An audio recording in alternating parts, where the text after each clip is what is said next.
रात का समय था। कुत्तों की आवाज चारों तरफ गूंज रही थी। जंगल के किनारे बसा छोटा सा गांव भैरवपुर धीरे धीरे अंधेरे में डूब रहा था। गांव में सालों से चलती आ रही काम पिशाचने की कहानी आज भी उस गांव के लोगों को डरा कर रखती थी। लोग कहते थे कि अमावस्या की रात जंगल के पास एक खूबसूरत औरत दिखाई देती है। उसकी सुंदरता मानो किसी पारी से कम नहीं हो। जो भी उसे देख लेता था उसकी नजरें हट ही नहीं पाती थीं। लेकिन गांव वाले उसे औरत नहीं, काम पिशाचनी कहते थे, क्योंकि जो भी जवान लड़का उसके पीछे गया वो कभी वापस नहीं लौटा। गांव में एक लड़का रहता था, राघव। राघव 25 साल का नौजवान था, थोड़ा जिद्दी और थोड़ा बेफिक्र। एक दिन चाय की दुकान पर बैठे गांव के बूढ़े लोग वही पुरानी बात कर रहे थे। अमावस्या की रात जंगल में मत जाना, वहां काम पिशाचनी घूमती है। राघव ये सब सुन रहा था। एक रात राघव किसी जरूरी काम से शहर गया था और वहां से आते समय उसे काफी रात हो चुकी थी।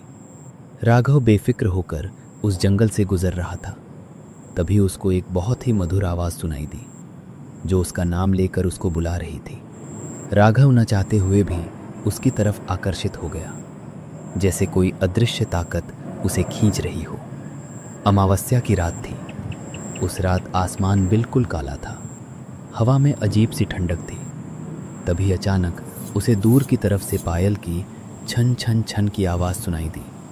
राघव ने मुड़कर देखा। अंधेरे में एक औरत खड़ी थी। लाल साड़ी, लंबे खुले बाल और चेहरा इतना खूबसूरत कि जैसे कोई सपना हो। वो हल्की सी मुस्कुराई और राघव से पूछा, डर गए क्या? उसकी आवाज़ अजीब तरह से मीठी थी। राघव जैसे सम्मोहित हो गया। उसके कदम खुद ब खुद उस औरत की तरफ बढ़ने लगे। वो औरत उसे धीरे धीरे जंगल के अंदर ले जा रही थी। चारों तरफ सन्नाटा था। अचानक राघव को लगा जैसे आसपास फुसफुसाहट हो रही हो, जैसे बहुत सारे लोग एक साथ धीरे धीरे बोल रहे हों, भाग जाओ, भाग जाओ। राघव ने मुड़कर देखा, लेकिन वहां कोई नहीं था। वो औरत अचानक रुक गई। उसने धीरे से कहा, तुम्हें डर नहीं लगता? राघव बोला, नहीं। औरत की मुस्कान अचानक भयानक हो गई। उसकी आंखें लाल चमकने लगी। अचानक राघव ने देखा उस औरत के पीछे पेड़ों पर कई सूखे कंकाल लटक रहे थे, जैसे किसी ने उनकी सारी ताकत खींच ली हो। औरत धीरे धीरे उसके करीब आई और राघव के कान में धीरे से बोली, सालों से भूखी हूं और तुम जैसे जवान लड़के ही मेरा भोजन है। उसकी आवाज़ अब इंसानी नहीं थी। उसके लंबे नाखून निकल आए। राघव पीछे हटने लगा, लेकिन उसके पैर जैसे ज़मीन में जम गए थे। वो औरत उसके बिल्कुल सामने आ गई। उसने धीरे से उसके कान में फुसफुसाया, तुम्हारी जिंदगी अब मेरी है। और इतना कहकर एक तेज आवाज में हंसने लगी। उसकी हंसी पूरे जंगल में गूंज रही थी। और फिर अचानक से उसने राघव पर हमला कर दिया। अचानक तेज चीख पूरे जंगल में गूंज उठी। अगली सुबह गांव वाले जंगल के किनारे पहुंचे। वहां उन्हें राघव मिला, लेकिन वो जिंदा नहीं था।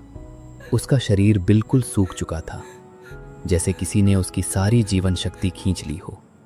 बूढ़ा आदमी धीरे से बोला, मैंने कहा था, काम पिशाचनी खूबसूरती से फंसाती है और फिर आत्मा तक पी जाती है।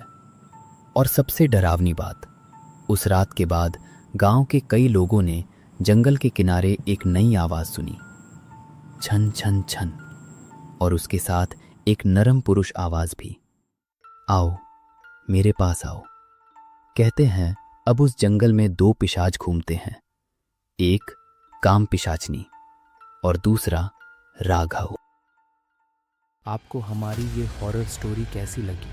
अगर वीडियो पसंद आई हो तो वीडियो को लाइक करें और अपने दोस्तों के साथ शेयर करें।